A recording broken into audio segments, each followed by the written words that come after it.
ಓಂ ಶ್ರೀ ಗಣೇಶಾಯ ನಮಃ.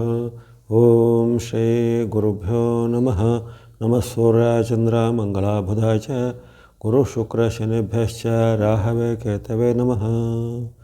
ನಮಸ್ತೆ. ಆಸ್ಟ್ರೋ ಆಚಾರ್ಯ ಗುರೂಜಿ ವಾಹಿನಿಗೆ ತಮಗೆಲ್ಲರಿಗೂ ಆದರದ ಸ್ವಾಗತ. ವಾಹಿನಿಯನ್ನು ನಿರಂತರ ವೀಕ್ಷಿಸಿ ಪ್ರೋತ್ಸಾಹಿಸಿ ಸಬ್ಸ್ಕ್ರೈಬ್ ಮಾಡುತ್ತಾ ತಮಗೆಲ್ಲರಿಗೂ ಅನಂತ ಧನ್ಯವಾದಗಳನ್ನು ಸಲ್ಲಿಸುತ್ತಾ ಈ ಯುಗಾದಿಯ ಫಲ ವಿಶ್ಲೇಷಣೆಗೆ ಸ್ವಾಗತ. ಮೀನರಾಶಿಯ ಪರಾಭವ ಸಂವತ್ಸರ ಯುಗಾದಿಯ ಫಲವನ್ನು ಈಗ ವಿಶ್ಲೇಷಣೆ ಮಾಡೋಣ. ಈ ಚಂದ್ರಮಾನ ಯುಗಾದಿ ಮಾರ್ಚ್ 19ರಿಂದ ಆರಂಭ ಆಗುವಂಥ ಸಂವತ್ಸರ. ಮುಂದಿನ ವರ್ಷ ಅಂದರೆ 2027 ಏಪ್ರಿಲ್ 6ರವರೆಗೂ ಈ ಸಂವತ್ಸರ ಇರಲಿದೆ.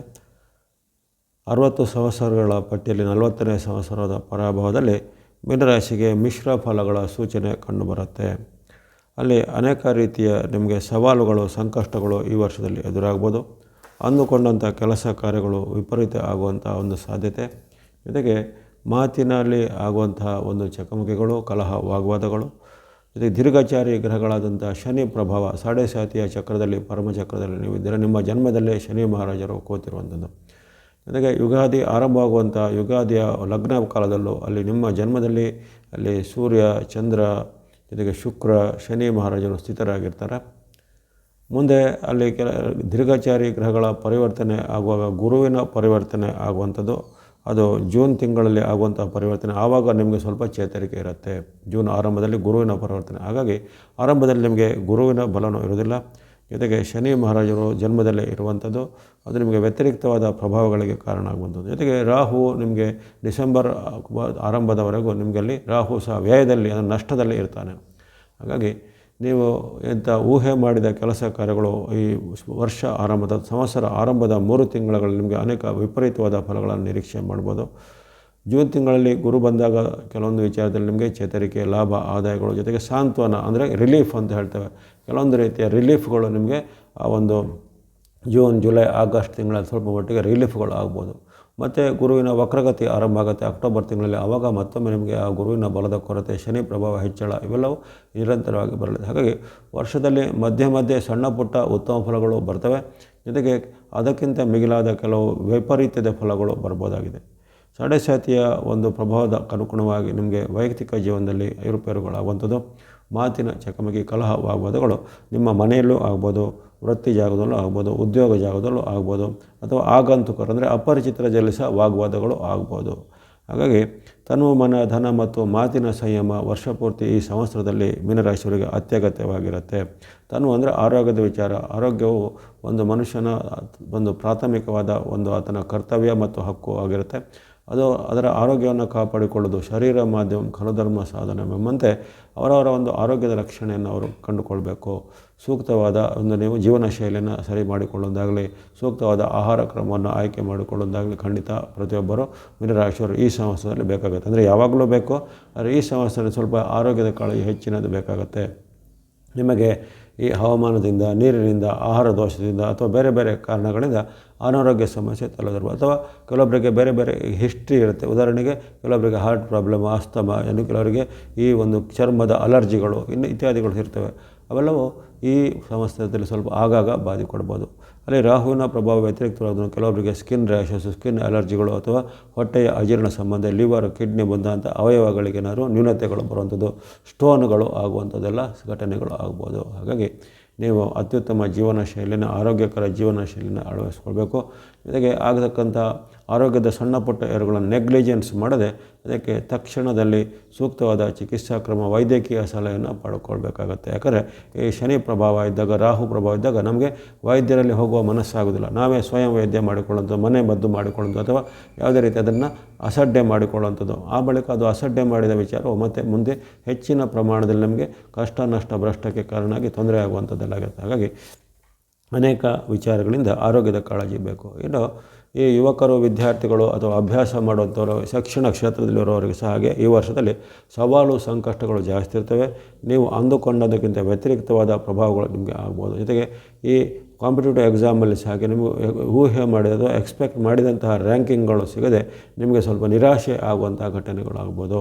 ಹಾಗಾಗಿ ಹೆಚ್ಚಿನ ಪ್ರಯತ್ನ, ಶ್ರದ್ಧೆ, ನಿಷ್ಠೆ ಬೇಕು, ಅಭ್ಯಾಸದ ಕಡೆಗೆ ಗಮನ ಬೇಕಾಗುತ್ತೆ. ಜೊತೆಗೆ ಈ ಶನಿ ಪ್ರಭಾವ, ರಾಹು ಪ್ರಭಾವ ಅಥವಾ ಇನ್ನಿತರ ನಿಮಗೆ ಗ್ರಹಗಳ ಸ್ಥಿತಿಗೆ ಅನುಗುಣವಾಗಿ ನಿಮ್ಮಲ್ಲಿ ಸೋಮಾರಿತನ, ನಿಮ್ಮಲ್ಲಿ ನಕಾರಾತ್ಮಕ ಭಾವನೆ, ನೆಗೆಟಿವ್ ಥಾಟ್ಸ್ಗಳು ಇವೆಲ್ಲ ಜಾಸ್ತಿ ಆಗುತ್ತೆ. ಜೊತೆಗೆ ಅಭ್ಯಾಸಕ್ಕೆ ನಿಮಗೆ ಆಸಕ್ತಿಗಳು ಕುಂದುವಂಥದ್ದು, ದುಷ್ಟ ಮಿತ್ರರ ಒಂದು ಸಹವಾಸಗಳು ಆಗುವಂಥದ್ದು ಇವೆಲ್ಲ ಘಟನೆ ಆಗ್ಬೋದು. ಹಾಗಾಗಿ ಮೀನರಾಶಿಯವರು ಈ ಬಗ್ಗೆ ವಿಚಲಿತರಾಗದೆ ನಿಮ್ಮ ಅಭ್ಯಾಸವನ್ನು ನಿಷ್ಠೆಯಿಂದ, ಶ್ರದ್ಧೆಯಿಂದ ಮಾಡ್ಕೋಬೇಕು. ಇನ್ನು ಈ ಮನಸ್ಸಿನ ವಿಚಾರ ಗಮನಿಸಿದಾಗ ಮನಸ್ಸಲ್ಲಿ ನಿಮಗೆ ನಕಾರಾತ್ಮಕ ಭಾವನೆ ಎಲ್ಲ ಮೀನರಾಶಿಯವರು, ಪುರುಷ, ಸ್ತ್ರೀ ಅಥವಾ ಹಿರಿಯ, ಕಿರಿಯ ಎಂಬ ಭೇದಲ್ಲದೆ ಎಲ್ಲರ ಮನಸ್ಸಲ್ಲೂ ಈ ವರ್ಷದಲ್ಲಿ ನಕಾರಾತ್ಮಕ ಭಾವನೆಗಳು ಬರುವಂಥದ್ದು, ಸಿಟ್ಟು, ಆತಂಕಗಳು ಜಾಸ್ತಿ ಆಗುವಂಥದ್ದು, ನಿಮಗೆ ನಿಮ್ಮ ಬಗ್ಗೆ ನಿಮಗೆ ಅಸಹ್ಯ ಮೂಡುವಂತಹ ಘಟನೆಗಳು ಜರುಗುವಂಥದ್ದು. ಅಂದರೆ ಇನ್ಫೀರಿಯಾರಿಟಿ ಅಂತ ಹೇಳ್ತೇವೆ, ನಮ್ಮ ಬಗ್ಗೆ ಕೀಳರಿಮೆ ಜಾಸ್ತಿ ಆಗುವಂಥದ್ದು, ನನಗೆ ಏನೂ ಆಗೋದಿಲ್ಲ ಅಥವಾ ನಾನು ಏನು ಮಾಡಿದ್ರೆ ನನಗೆ ಫೇಲ್ ಆಗುತ್ತೆ ಅಥವಾ ನಾನು ಎಲ್ಲರಿಗಿಂತಲೂ ದುರ್ಬಲನಾಗಿದ್ದೇನೆ ಅನ್ನೋದನ್ನು ನೀವೇ ನಿರ್ಧಾರ ಮಾಡಿಕೊಳ್ಳೋ ಅಂಥದ್ದೆಲ್ಲ ಕೀಳರಿಮೆಯ ನಿರ್ಧಾರಗಳು ನೀವು ಈ ಸಂವತ್ಸರದಲ್ಲಿ ಮಾಡಿಕೊಳ್ಳುವಂಥದ್ದಿರುತ್ತೆ. ಹಾಗಾಗಿ ನಿಮ್ಮ ಬಗ್ಗೆ ನಿಮಗೆ ಹೆಮ್ಮೆ ಇರಬೇಕು, ನಿಮ್ಮ ಬಗ್ಗೆ ಆತ್ಮಗೌರವ ಅಂದರೆ ಆ self confidence and self respect ಅಂತ ಹೇಳ್ತೇವೆ, ಅವೆಲ್ಲ ಚೆನ್ನಾಗಿ ಇರಬೇಕು. ಅದಕ್ಕೆ ವ್ಯತಿರಿಕ್ತವಾದ ನಿರ್ಧಾರಗಳು ಅಥವಾ ವ್ಯತಿರಿಕ್ತವಾದ ಮನಸ್ಸಿನ ಭಾವನೆಗಳನ್ನು ನಿಯಂತ್ರಣ ಮಾಡ್ಕೋಬೇಕು. ಹಾಗಾಗಿ ನಕಾರಾತ್ಮಕ ಚಿಂತನೆ, ಋಣಾತ್ಮಕವಾದ ಚಿಂತನೆ ಇವೆಲ್ಲವನ್ನು ಮನಸ್ಸಿನಿಂದ ನೀವು ಹಿಮ್ಮೆಟ್ಟಬೇಕಾಗತ್ತೆ. ಹಾಗಾಗಿ ಇದರಿಂದ ನಿಮ್ಗೆ ಏನಾಗುತ್ತೆ, ಯಾವುದೇ ಕೆಲಸ ಕಾರ್ಯ ಮಾಡಲಿಕ್ಕೂ ಅಲ್ಲಿ ಧೈರ್ಯ ಸಾಲೋದಿಲ್ಲ, ಭೀತಿ ಮೂಡುತ್ತೆ, ಆತಂಕ ಮೂಡುತ್ತೆ, ಚಿಂತೆ ಮೂಡುತ್ತೆ. ಹಾಗಾಗಿ ಮನೋನಿಯಂತ್ರಣ, ವಾಕ್ ನಿಯಂತ್ರಣ, ಜೊತೆಗೆ ಆರೋಗ್ಯ ನಿಯಂತ್ರಣವನ್ನು ಖಂಡಿತ ಕಾಪಾಡಿಕೊಳ್ಳುವಂಥದ್ದು. ಆ ಬಳಿಕ ಧನದ ವಿಚಾರದಲ್ಲಿ ಹಾಗೆ ಆದಾಯದಲ್ಲಿ ಸ್ವಲ್ಪ ಆರಂಭದಲ್ಲಿ ಸ್ವಲ್ಪ ಉತ್ತಮ ಆದಾಯ ಬರುತ್ತೆ, ಮತ್ತು ಸ್ವಲ್ಪ ಆದಾಯ ಕುಂಠಿತ ಆಗುತ್ತೆ, ಮತ್ತು ಜೂನ್ನಿಂದ ಅಕ್ಟೋಬರ್ವರೆಗೂ ಸ್ವಲ್ಪ ಆದಾಯ ಇಂಪ್ರೂವ್ ಆಗುತ್ತೆ, ಮತ್ತು ಅಕ್ಟೋಬರ್ನಿಂದ ಡಿಸೆಂಬರ್ಗೆ ಮತ್ತು ಆದಾಯ ಕುಂಠಿತ ಆಗುತ್ತೆ, ಆಮೇಲೆ ಜನವರಿ ಫೆಬ್ರವರಿನಲ್ಲಿ ಸ್ವಲ್ಪ ಇಂಪ್ರೂವ್ ಆಗುತ್ತೆ. ಈ ರೀತಿ ಏರಿಳಿತಗಳು ತುಂಬ ಇರ್ತವೆ. ಆದಾಯ, ಉದ್ಯೋಗದಲ್ಲಿ ತುಂಬ ಏರಿಳಿತಗಳ ವರ್ಷ ಆಗಿರುತ್ತೆ. ನಿಮಗೆ ಕೆಲವೊಮ್ಮೆ ತುಂಬ ಇನ್ಕಮ್ ಬರುತ್ತೆ, ಆದರೆ ಇನ್ಕಮ್ ಬಂದ ಮರಣ ದಿನವೇ ಅದಕ್ಕಿಂತ ಮಿಗಿಲಾದ ಖರ್ಚುಗಳು ಬರುತ್ತೆ, ಅಥವಾ ಒಂದು ತಿಂಗಳು ಆದಾಯ ಸ್ಟೇಬಲ್ ಆಗಿರುತ್ತೆ, ಮತ್ತು 2 ತಿಂಗಳು ಅದು ಇನ್ಸ್ಟೇಬಲ್ ಆಗಿರುವಂಥದ್ದು ಅಥವಾ ಲಾಸ್ಗಳು ಆಗುವಂಥದ್ದು. ಹಾಗಾಗಿ ಹಣದ ವಿಚಾರದಲ್ಲೂ ಸಹ ಹಾಗೆ ತುಂಬ ಏರುಪೇರಿನ ಒಂದು ಸಂವತ್ಸರ ಇದಾಗಿದೆ ಮಕರ ರಾಶಿಯವರಿಗೆ. ತುಂಬ ದೊಡ್ಡ ಮೊತ್ತದ ಸಾಲವನ್ನು ಇತರಿಗೆ ಕೊಡೋದಾಗಲಿ ಅಥವಾ ತುಂಬ ದೊಡ್ಡ ಮೊತ್ತದ ಸಾಲವನ್ನು ನೀವು ಈಗ ಪಡೆಯೋದಾಗಲಿ ಅಷ್ಟು ಉತ್ತಮ ಅಲ್ಲ. ಹೊಸದರ ಆರಂಭ, ಹೊಸದರ ಏನಾದರೂ ಸ್ಟಾರ್ಟಪ್ ಮಾಡಲಿಕ್ಕೆ ಈ ವರ್ಷ ಅಷ್ಟೊಂದು ಅನುಕೂಲಕರವಾಗಿಲ್ಲ. ಮಧ್ಯೆ ನಿಮಗೆ ಗುರುಬಲ ಬಂದಾಗ ಸ್ವಲ್ಪ ಮಟ್ಟಿಗೆ ಅನುಕೂಲತೆ ಆಗುತ್ತೆ. ಆವಾಗ ಇರುವಂತಹ ಒಂದು ಸಂಸ್ಥೆನೇ ಆಯಿತು, ಇರುವಂಥ ವ್ಯವಸ್ಥೆನೇ ಸರಿಯಾಗಿ ಸ್ವಲ್ಪ ಅದನ್ನು ಅಭಿವೃದ್ಧಿ ಮಾಡುವಂಥದ್ದೆಲ್ಲ ಮಾಡ್ಬೋದು. ಹೊಸದರ ಆರಂಭಕ್ಕೆ ಈಗ ಅಷ್ಟೊಂದು ಉತ್ತಮವಾದ ಅವಕಾಶಗಳು ಇರೋದಿಲ್ಲ. ಇನ್ನು ಹಾಗೆಯೇ ಮನೆ, ಭೂಮಿ, ಯಂತ್ರ, ವಾಹನ, ಉಪಕರಣ, ಕೈಗಾರಿಕೆ ವಿಚಾರವಾಗಿ ನೋಡುವಾಗ ಸ್ವಂತವಾಗಿ ಮಾಡುವಂಥ ವ್ಯಾಪಾರ ಉದ್ಯಮಿಗಳಿಗೆ ಈ ವರ್ಷ ಸವಾಲು, ಚಾಲೆಂಜ್ಗಳು ಜಾಸ್ತಿ ಇರ್ಬೋದು. ನಂಬಿಸಿ ನಿಮಗೆ ಮೋಸ ಮಾಡ್ಬೋದು ಅಥವಾ ಯಾವುದೇ ರೀತಿಯ ನೀವು ಕಾನೂನಿನ ಕುಣಿಕೆಯಲ್ಲಿ ಅಥವಾ ನಿಮ್ಮ ಮೇಲೆ ಕೇಸ್ಗಳು ಆಗುವಂಥದ್ದು ಈ ಉದ್ಯಮಿಗಳಿಗೆ, ವ್ಯಾಪಾರಿಗಳಿಗೆ ಅಥವಾ ರಿಯಲ್ ಎಸ್ಟೇಟಲ್ಲಿರೋರಿಗೆ ಸಾಧ್ಯತೆ ಬರುತ್ತೆ. ಇನ್ನು ರಾಜಕೀಯ ಮೂಲ, ಸರ್ಕಾರಿ ಮೂಲ, ಕೋರ್ಟ್ ಕಚೇರಿ ಮೂಲದ ಕೆಲಸ ಕಾರ್ಯಗಳು ನಿಮಗೆ ಈ ವರ್ಷದಲ್ಲಿ ಅಷ್ಟೊಂದು ಜಯ ಅಂದರೆ ಯಶಸ್ಸನ್ನು ನಿಮಗೆ ತಂದು ಕೊಡೋದಿಲ್ಲ.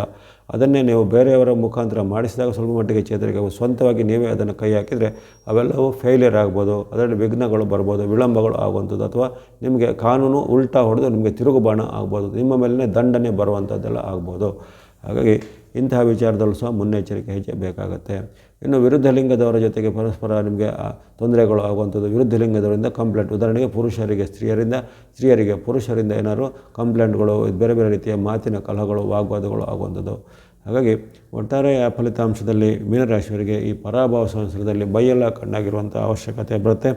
ಶನಿ ಪ್ರಭಾವ, ರಾಹು ಪ್ರಭಾವ, ಜೊತೆಗೆ ಇನ್ನಿತರ ದೀರ್ಘಚಾರಿ ಗ್ರಹಗಳ ಒಂದು ಅಡ್ಡ ಪ್ರಭಾವ ನಿಮಗೆ ಸ್ವಲ್ಪ ಹೆಚ್ಚಿನ ಒಂದು ತೊಂದರೆಯನ್ನು ಕೊಡುತ್ತೆ. ಅಲ್ಲಿ ಗುರುವಿನ ಬಲ ಆಗಲೇ ಹೇಳಿದ್ದೆ, ಜೂನ್ನಿಂದ ನಿಮಗೆ ಅಕ್ಟೋಬರ್ವರೆಗೆ ಸ್ವಲ್ಪ ಪರವಾಗಿಲ್ಲ, ಮತ್ತು ನಂತರ ಫೆಬ್ರವರಿ, ಮಾರ್ಚ್, ಏಪ್ರಿಲ್ ಸ್ವಲ್ಪ ಮಟ್ಟಿಗೆ, ಮುಂದಿನ ವರ್ಷದ ಫೆಬ್ರವರಿ, ಮಾರ್ಚ್, ಏಪ್ರಿಲ್ ಸ್ವಲ್ಪ ಮಟ್ಟಿಗೆ ಪರವಾಗಿಲ್ಲ. ಉಳಿದಂತೆ ಇತರ 6-7 ತಿಂಗಳುಗಳಲ್ಲಿ ತುಂಬ ಏಳು ಬೀಳುಗಳು ಜಾಸ್ತಿ ಇರ್ತವೆ. ಯಾವಾಗ ಮಧ್ಯೆ ವೀಡಿಯೋಗಳಲ್ಲಿ ನಾವು ಹೇಳ್ತಾ ಇರ್ತೀನಿ, ಗುರುಬಲ ಬಂದಾಗ ಆ ಗುರುಬಲ ಬಂದಂಥ ಕಾಲದಲ್ಲಿ ನಿಮಗೆ ಪ್ರಮುಖವಾದ ಕೆಲಸ ಕಾರ್ಯಗಳನ್ನು ನೆರವೇರಿಸಿಕೊಳ್ಬೇಕಾಗತ್ತೆ. ಇನ್ನು ಪ್ರಯಾಣ ಕಾಲದಲ್ಲಿ ತುಂಬ ಎಚ್ಚರಿಕೆ ಬೇಕು. ಸ್ವಂತವಾಗಿ ವಾಹನ ಚಲಾಯಿಸಲು ಎಚ್ಚರಿಕೆ ಹೆಜ್ಜಬೇಕು. ನೀವು ನಿಮ್ಮದೇ ಸ್ವಂತ ಕಾರು ಅಥವಾ ಸ್ವಂತವಾದ ಈ 2 ವೀಲರ್ಗಳನ್ನು ಓಡಿಸುವಾಗಲೂ ಅಷ್ಟೇ ತುಂಬ ಒಂದು ಎಚ್ಚರಿಕೆ ಹೆಜ್ಜಬೇಕು. ಅಲ್ಲಿ ಸಣ್ಣ ಪುಟ್ಟ ಅವಘಡಗಳು ಆಗುವಂಥದ್ದು ಅಥವಾ ಇತರರು ಬಂದು ನಿಮಗೆ ಏನಾದರೂ ಅವಘಡಗಳನ್ನು ಅವರಾಗಿ ಮಾಡುವಂಥದ್ದು ಮುಂತಾದ ಘಟನೆಗಳು ಆಗ್ಬೋದು. ಹಾಗಾಗಿ ವಾಹನ ಯಾವುದನ್ನು ಡ್ರೈವಿಂಗ್ ಮಾಡೋ ಚಲಾವಣೆ ಮಾಡೋದಾಗಲಿ ಅಥವಾ ಪ್ರಯಾಣ ಮಾಡುವ ಸುರಕ್ಷಾ ಕ್ರಮಗಳನ್ನು ಖಂಡಿತ ಅನುಸರಿಸಬೇಕು. ಜೊತೆಗೆ ಯಾವುದೇ ರೀತಿಯ ಪ್ರವಾಸಿ ತಾಣ, ಉದಾಹರಣೆಗೆ ಬೀಚ್ಗೋ ಅಥವಾ ಯಾವುದೇ ಹಿಲ್ ಸ್ಟೇಷನ್ಗೆಲ್ಲ ಹೋಗ್ತೀರಾ, ಅಲ್ಲಿ ನೀವು ಸುರಕ್ಷಾ ಕ್ರಮವನ್ನು ಖಂಡಿತ ಅನ್ವಯಿಸ್ಕೋಬೇಕು. ಮಾಡಬೇಕು. ಯಾಕಂದರೆ ಅಸುರಕ್ಷತೆಯಿಂದ ನಿಮಗೆ ತೊಂದರೆಗಳಿಗೆ ಅಥವಾ ಅಪಘಾತಗಳಿಗೆ ಈಡಾಗುವಂಥ ಸಾಧ್ಯತೆ ಬರುತ್ತೆ. ಇನ್ನು ಯಾರು ಮೀನರಾಶಿಯವರು ಇರ್ತಾರೆ, ಅವಲಂಬಿತರಿದ್ದರು, ಉದಾಹರಣೆಗೆ ತಂದೆ ಅಥವಾ ತಾಯಿಗೆ ಮೀನರಾಶಿ ಇದ್ದರೆ ಅದರ ಪ್ರಭಾವ ಮಕ್ಕಳಿಗೂ ಅಡ್ಡ ಪರಿಣಾಮ ಬಂದು ಮಕ್ಕಳ ಜೊತೆ ಕಲಹ, ಮಕ್ಕಳ ಜೊತೆಗೆ ಆಗುವುದು, ಅಥವಾ ಪತಿಗೆ ಇದ್ದರೆ ಪತ್ನಿಯ ಜೊತೆಗೆ ವಾಗ್ವಾದ, ಪತ್ನಿಯ ಜೊತೆ ಕಲಹ, ಅಥವಾ ಅತ್ತೆ ಮಾವ ಸೊಸೆಗೆ ಇರಲಿ ಯಾರೋ ಒಬ್ಬರಿಗೆ ಅವರ ಜೊತೆ ಕಲಹಗಳಾಗುತ್ತೆ. ಒಟ್ಟಿನಲ್ಲಿ ಹಿರಿಯರು ಅಥವಾ ಕಿರಿಯರು ಯಾರಿಗೂ ಈ ಒಂದು ಮೀನರಾಶಿ ಇರುತ್ತೋ ಅವರಿಗೆ ಮನೆಯಲ್ಲಿ ವಾಗ್ವಾದ, ಕಲಹ, ಜೊತೆಗೆ ಭಿನ್ನಾಭಿಪ್ರಾಯಗಳು ಹೆಚ್ಚಳಾಗುತ್ತೆ. ತಂದೆ ಮಕ್ಕಳ ಮಧ್ಯೆ, ತಾಯಿ ಮಕ್ಕಳ ಮಧ್ಯೆ, ಅತ್ತೆ ಸೊಸೆ ಮಧ್ಯೆ, ಗಂಡ ಹೆಂಡತಿ ಮಧ್ಯೆ ಭಿನ್ನಾಭಿಪ್ರಾಯಗಳು ಈ ವರ್ಷದಲ್ಲಿ ಹೆಚ್ಚು ಉಲ್ಬಣ ಆಗುವಂಥ ಸೂಚನೆಗಳು ಮೀನರಾಶಿಯವರಿಗೆ ಕಂಡುಬಂದಿದೆ. ಹಾಗಾಗಿ ಒಟ್ಟಾರೆ ಫಲಿತಾಂಶದಲ್ಲಿ ಮೀನರಾಶಿಯವರಿಗೆ ಈ ವರ್ಷ ಸ್ವಲ್ಪ ಮಿಶ್ರ ಫಲಗಳಿಂದ ಜೊತೆಗೆ ಅಷ್ಟೊಂದು ತೃಪ್ತಿಕರವಾಗಿಲ್ಲದ ಫಲಿತಾಂಶಗಳು ತನುಮನಧನದ ವಿಚಾರವಾಗಿ ಬಂದಿರುತ್ತೆ. ಈ ಒಂದು ಸಂವತ್ಸರದಲ್ಲಿ ನಿಮಗಿರತಕ್ಕಂಥ ಈ ಗ್ರಹದೋಷಗಳ ನಿವಾರಣೆಯಾಗಿ ನೀವು ಇಷ್ಟ ದೇವತೆ, ಕುಲದೇವತೆ, ಗ್ರಾಮ ದೇವತೆಗಳು ಭಕ್ತಿ ಮಾಡ್ಬೋದು, ನವಗ್ರಹಾದಿ ದೇವತೆಗಳು ಭಕ್ತಿ ಮಾಡುವಂಥದ್ದು, ಆಂಜನೇಯ ಸ್ವಾಮಿ, ಹನುಮಾನ್ ಭಕ್ತಿ ಮಾಡುವಂಥದ್ದು, ಹನುಮಾನ್ ಅಷ್ಟೋತ್ತರ, ಹನುಮಾನ್ ಚಾಲಿಸ, ಭುಜಂಗ ಸ್ತೋತ್ರ ಇತ್ಯಾದಿಗಳನ್ನು, ಬಾಣ ಸ್ತೋತ್ರಗಳನ್ನು ಪಠನೆ ಮಾಡುವಂಥದ್ದು. ಜೊತೆಗೆ ಇರತಕ್ಕಂತಹ ರಾಹು ಮತ್ತು ಇತರ ಗ್ರಹದೋಷ ನಿವಾರಣೆಗೆ ಗಣೇಶ, ಸುಬ್ರಹ್ಮಣ್ಯ ಮುಂತಾದ ದೇವತೆ ಭಕ್ತಿಗಳನ್ನು ಮಾಡುವಂಥದ್ದು, ನವಗ್ರಹಗಳ ಸ್ತೋತ್ರ, ನವಗ್ರಹಗಳ ಪೀಡಾಪರಿಹಾರ ಸ್ತೋತ್ರ ಇತ್ಯಾದಿ ಈ ದೇವತಾ ಶ್ಲೋಕ, ನವಗ್ರಹಗಳ ಸ್ತೋತ್ರ ಶ್ಲೋಕಗಳನ್ನು ಪಠನೆ ಮಾಡೋದಾಗಲಿ, ದಾನ ಧರ್ಮದ ಮಾರ್ಗದ ಮೂಲಕ ದಾನ ಧರ್ಮಗಳನ್ನು ಒಂದು ಅವಶ್ಯಕತೆಗಳಿಗೆ ದಾನ ಧರ್ಮ ಮಾಡುವ ಮೂಲಕ ಆಗಲಿ, ಜೊತೆಗೆ ಗುರು ಹಿರಿಯರ ಯಾವುದೇ ಸೇವೆಗಳನ್ನು ಮಾಡೋದಾಗಲಿ, ಜೊತೆಗೆ ಈ ಸೇವಾ ಸಂಸ್ಥೆಗಳು, ಆಶ್ರಮಗಳು ಅಥವಾ ಇನ್ನಿತರ ಯಾವುದೇ ರೀತಿ ಧಾರ್ಮಿಕ ದತ್ತಿ ಸಂಸ್ಥೆಗಳು ನಿಮ್ಮಿಂದ ಆಗುವಂತಹ ಯಾವುದೇ ರೀತಿಯ ವಾಲಂಟಿಯರ್ಶಿಪ್ ಅಥವಾ ಹಣದ ಮೂಲದ ಸಹಾಯವನ್ನು ಮಾಡೋದಾಗಲಿ ಮಾಡಿದರೆ ಈ ದೋಷಗಳು ನಿಮಗೆ ಖಂಡಿತ ನಿವಾರಣೆ ಆಗುತ್ತೆ. ನಿಮ್ಮ ಒಂದು ಧೈರ್ಯವನ್ನು, ಆತ್ಮಬಲವನ್ನು, ಮನೋಬಲವನ್ನು ಚೆನ್ನಾಗಿ ಸದುಪಯೋಗಪಡಿಸಿಕೊಳ್ಳುವಂಥದ್ದು, ಜೊತೆಗೆ ಯಾವುದೇ ರೀತಿಯ ನಕಾರಾತ್ಮಕ ಚಿಂತನೆಗಳಿಂದ ದೊರೆದು ತಮ್ಮ ಒಂದು ಪರಾಭವ ಸಂಸ್ಥೆಯಲ್ಲಿ ಇರತಕ್ಕಂಥ ಗ್ರಹದೋಷಗಳ ನಿವಾರಣೆಗೆ ನೀವು ಬದ್ಧರಾಗಿದ್ದರೆ ಯಾವುದೇ ಆತಂಕ ಚಿಂತೆ ಪಡಬೇಕಾಗಿಲ್ಲ. ಎಲ್ಲ ಮೀನರಾಶಿಯವರಿಗೆ ಪರಾಭವ ಸಂವತ್ಸರದಲ್ಲಿ ಆಯುರಾರೋಗ್ಯ, ಶಕೀರ್ತಿ, ಜಯಲಾಭ, ಇಷ್ಟಾರ್ಥಗಳು ಸಿದ್ಧಿಯಾಗಲು ಮತ್ತೊಮ್ಮೆ ಹಾರೈಕೆ ಮಾಡುತ್ತಾ ವಾಹಿನಿಯನ್ನು ನಿರಂತರ ಪ್ರೋತ್ಸಾಹಕ್ಕೆ ಧನ್ಯವಾದಗಳು. ಮುಂದೆ ನಿಮ್ಮ ಪ್ರೋತ್ಸಾಹ ನಿರಂತರ ಸಿಗ್ತಾ ಇರಲಿ. ಸರ್ವೇಶಾನಾಂ ಸನ್ಮಂಗಲಾನಿ ಭವಂತು.